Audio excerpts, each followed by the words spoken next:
The evening began with a feeling Margaret could not explain. A quiet pull in her chest as the sky darkened and the small house in suburban Ohio filled with the smell of roasted chicken and warm bread. And even before the doorbell rang, she sensed something different was about to happen. Not something loud or dramatic, but something that would stay with her long after the night ended. Because Margaret had lived alone for years since her husband passed away, and her days had become predictable and calm, which was safe but empty.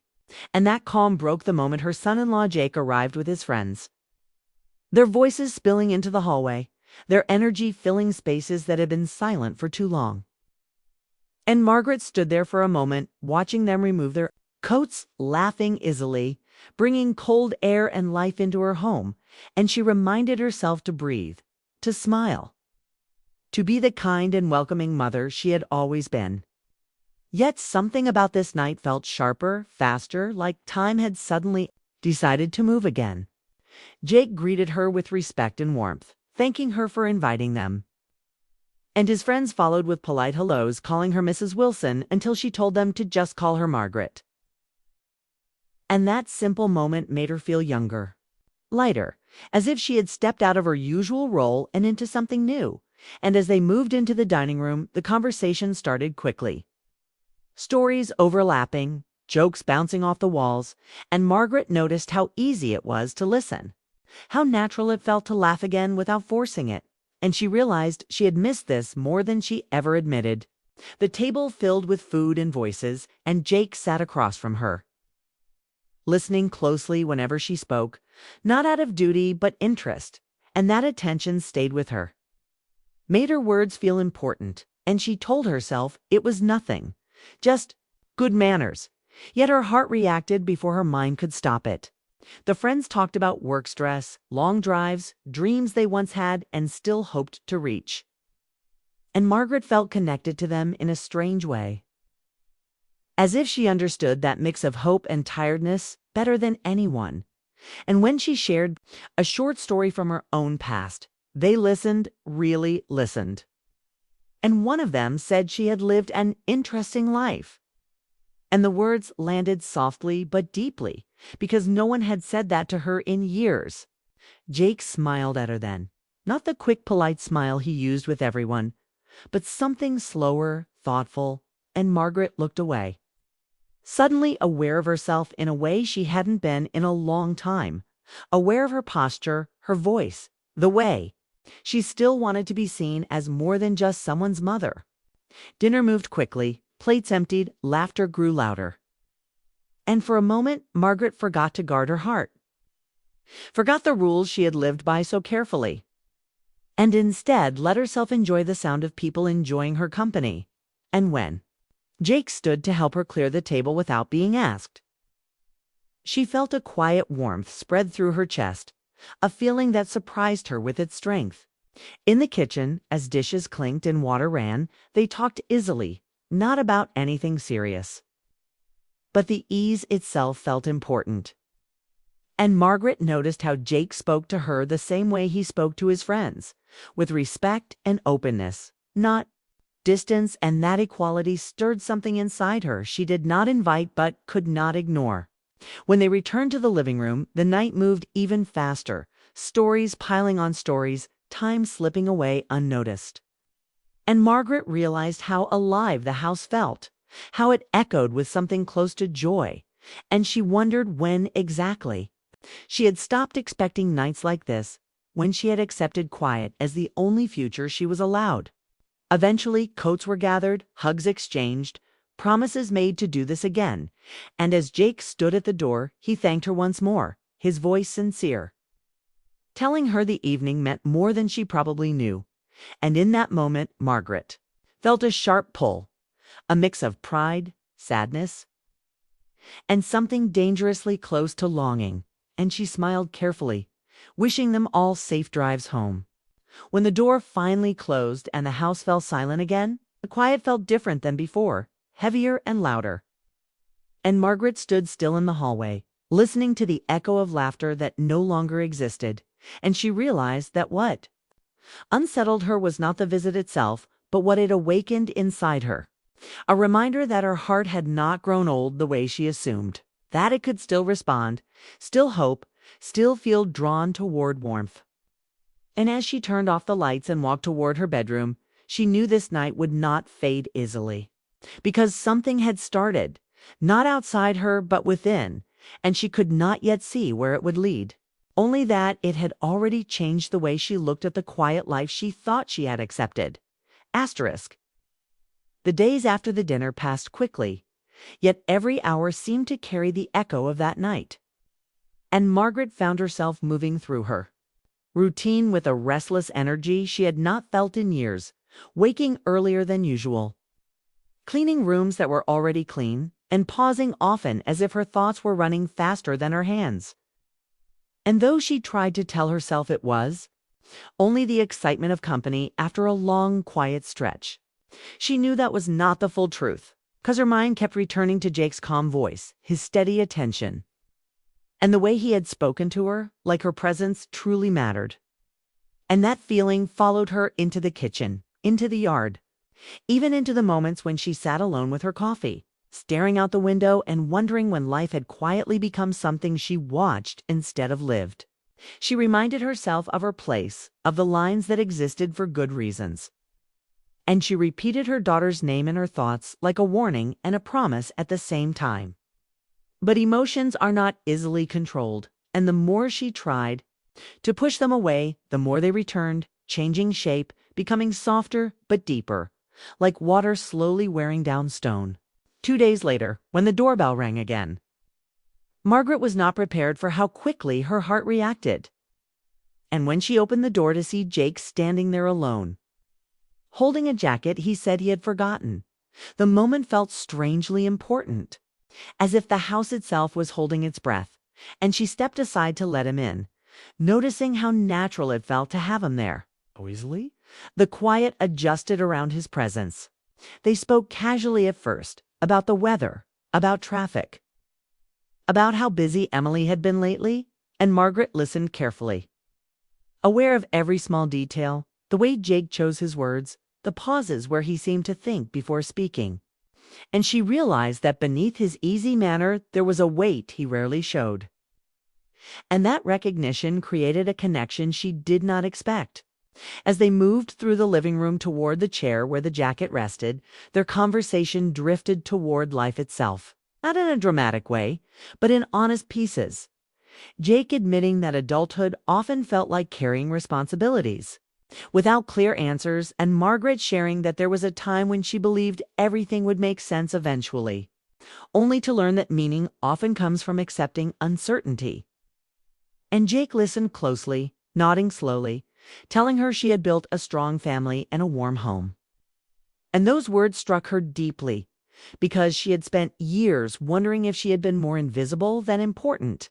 When she handed him the jacket and their hands brushed for just a second, the contact was brief and innocent, yet it sent a clear signal through her body, a reminder that she was still capable of feeling, and she pulled her hand back quickly. Not out of fear, but out of understanding, because she knew the direction such moments could take if left unchecked. Jake thanked her again for the dinner, for the kindness she always showed him. And then he said something unexpected, that being in her home made him feel grounded, like stepping into a place where things were steady and real, and Margaret smiled, though her chest tightened because she recognized the same feeling in herself. The sense that their conversations carried comfort neither of them had planned for. When he finally left, the house returned to silence, but it was no longer empty. Instead, it felt filled with unspoken thoughts and emotions that had nowhere to go. And Margaret sat at the kitchen table long after the door closed, tracing patterns on the wood with her finger, replaying the conversation, not to relive it, but to understand it. And slowly she admitted the truth she had avoided, that her feelings were not about desire or impulse, but about connection, about being seen during a stage of life when many people feel forgotten. That realization did not make things easier, because understanding the emotion did not remove it, and Margaret knew she had to be careful. Not because she was doing something wrong, but because the situation itself demanded care and respect. Over the next few days, she tried to create distance, answering messages briefly, keeping herself busy with errands and long walks. Yet the emotions did not disappear. They simply became quieter, settling into a steady presence that followed her through each day, and she wondered if this was what longing truly was. Not something dramatic, but something patient, waiting calmly for attention. One evening, as she stood by the window watching the sky darken, Margaret realized that what frightened her most was not the feeling itself, but the reminder that her life still held open spaces, places where companionship and meaning could exist. And she questioned whether she had closed herself off too soon, choosing safety over possibility. And though she knew she would not cross certain lines, she also knew she could no longer pretend that her heart was finished growing. That night, as she turned off the lights and prepared for bed, Margaret made a quiet promise to herself to face these emotions honestly without acting on them, to allow herself to feel without letting those feelings cause harm. And as she lay awake, listening to the stillness of the house, she understood that this chapter of her life was not about what might happen, but about what she had rediscovered within herself. And that awareness, though unsettling, was also the most alive she had felt in years. The holiday weekend arrived, with bright colors and crisp air, and Margaret found herself preparing her house again. Not because she needed to impress anyone, but because she secretly hoped to recapture the warmth and connection she had felt weeks ago when Jake and his friends had visited. And even though she reminded herself constantly that boundaries existed for good reasons, she could not deny the flutter in her chest when she heard laughter approaching the front door and the familiar voices calling her name with easy cheer.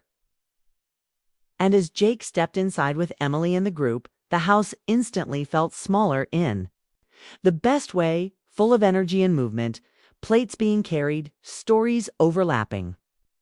The way people's presence can shift the atmosphere of a room without a single word being forced. And Margaret noticed the way Emily smiled at her husband, completely unaware of the subtle tension Margaret felt under her skin. A mix of longing and admiration, emotions she refused to acknowledge fully, but that her heart betrayed in the quiet. Moments when Jake's eyes lingered slightly too long, or his laugh brushed against her own in an unexpected harmony. She kept herself busy during the meal, serving drinks, passing bowls of food, her hands moving quickly so she would not have to focus on the weight of feelings she did not dare name. Yet she could not ignore the brief glances, the moments when Jake spoke sincerely about his life, his dreams, his small regrets. And Margaret felt herself drawn into the honesty of his words, a magnet for connection that was both exhilarating and frightening, because she knew how fragile such emotions could be, how easily a fleeting moment could become complicated if allowed to grow unchecked. The evening continued with games and laughter, stories from work and college, playful teasing. And Margaret observed how the friends moved around Jake naturally, how comfortable he was with them, and in contrast, how the quiet moments between them felt heavier, charged with unspoken understanding. And she had to remind herself that she could enjoy his company without stepping beyond the invisible line she had drawn for her own heart.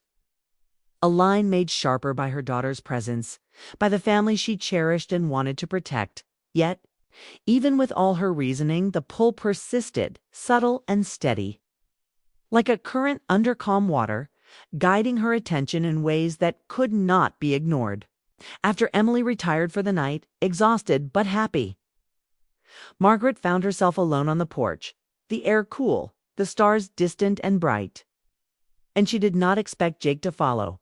But there he was, leaning gently against the railing, speaking in a low, careful voice that made her heart skip without being inappropriate, explaining that he hoped he had not made her feel uncomfortable, that he valued her as part of his extended family and wanted to honor the boundaries that mattered most. And Margaret met his words with a quiet relief, because the honesty and respect in his tone mirrored her own careful navigation of feelings. She was still learning to understand a mixture of attraction, admiration, and longing that was safe only because it was acknowledged and contained. They talked for a while, slowly, about life and marriage and family, about the challenges that came with love and commitment. And Margaret shared her thoughts with a clarity she had not expected, explaining that some feelings were inevitable, human, yet they did not have to dictate action. And Jake nodded, visibly relieved, his presence a comforting weight rather than a threat. And in that conversation, something essential shifted. The tension softened into understanding. The longing transformed into mutual respect, and Margaret realized that the most difficult, most necessary thing in life was not suppressing emotion but learning to honor it, without allowing it to cross lines that could hurt those she loved. As the night deepened and Jake returned inside, Margaret remained on the porch for a long while, thinking about the strange mixture of loss and hope, about how desire for connection could exist without causing harm, and she allowed herself to feel fully, to acknowledge the human need for companionship and admiration, even when circumstances made acting on those feelings impossible. And she understood that the experience was teaching her resilience and emotional intelligence, reinforcing that boundaries and respect did not diminish the vitality of her heart, but protected it while still allowing it to flourish quietly. The following days were a delicate balance, with visits and calls, moments where laughter echoed through the house, and others where silence allowed reflection. And Margaret found herself noticing small gestures, the way Jake adjusted a chair, the way his friends included her in their jokes without thinking about it, the casual kindness that reminded her she was not invisible, that life still held moments of connection even after years of solitude. And each time she acknowledged the feeling without acting on it, she strengthened a sense of integrity that gave her both pride and bittersweet satisfaction. A recognition that being alive meant navigating complicated emotions with honesty. Margaret continued her daily routines with renewed purpose, walking through her house and the neighborhood with the awareness that her heart could still respond to beauty, to human warmth, and to the quiet, careful affection that comes from being truly seen. And she began to write in a journal again, capturing thoughts she had once dismissed, dreams she thought were gone, and reflections on the unexpected lessons of patience, restraint, and the subtle thrill of connection without consequence. She realized that longing could exist without shame, that admiration could coexist with loyalty, and that attraction did not have to lead to action to be meaningful. The lessons of the evening, the conversation under the stars, had carved a new space in her heart where desire and responsibility lived side by side. A reminder that maturity meant feeling fully while making choices wisely. By the time the holiday weekend ended, Margaret felt different, not in ways obvious to others, but internally, in the way she held herself, in the quiet confidence she carried when she moved through the house, or greeted Emily, in the way she appreciated moments of genuine connection without confusing them with obligation. And she understood that these were the experiences that truly shaped a life, the small emotional awakenings that taught a person to be alive and compassionate and self-aware. In the weeks that followed, Margaret reflected on that night again and again, each memory reinforcing the idea that feelings, even those complicated and unexpected, were not to be feared but to be understood. And she carried that lesson forward, letting it guide her interactions, letting it soften her approach to life while keeping the clarity that prevented mistakes. And she finally recognized that what had started as longing had grown into wisdom, into an emotional maturity that allowed her to cherish connection safely, to honor boundaries, and to find contentment in the knowledge that her heart could still be touched, that her life could still be enriched by human warmth, and that love, even in its quietest and most careful forms, was never truly lost. Months passed after the holiday weekend, and Margaret noticed a change in herself she hadn't expected. A subtle lightness that filled the spaces in her day that had once felt heavy with routine and silence. As if the brief encounters with Jake and his friends, the laughter, the warmth, and the quiet conversations under the stars had awakened something inside her that she thought had long faded. And while she never acted on the fleeting feelings that had stirred her heart, the awareness that she could still feel, still notice beauty and connection, gave her life a renewed purpose she could not ignore. Margaret began to fill her days with things she had postponed for years, joining a local book club where she met people who shared her love for stories and conversation. Taking long walks through the quiet streets and parks of her Ohio town where autumn and winter brought a calm clarity, and allowing herself moments of reflection that were no longer heavy with longing, but light with understanding. And every time she thought of Jake, it was with respect and gratitude rather than desire. A recognition that the experience had reminded her own worth and capacity for connection without crossing boundaries or causing harm. Emily visited frequently, her presence a comforting rhythm in Margaret's life.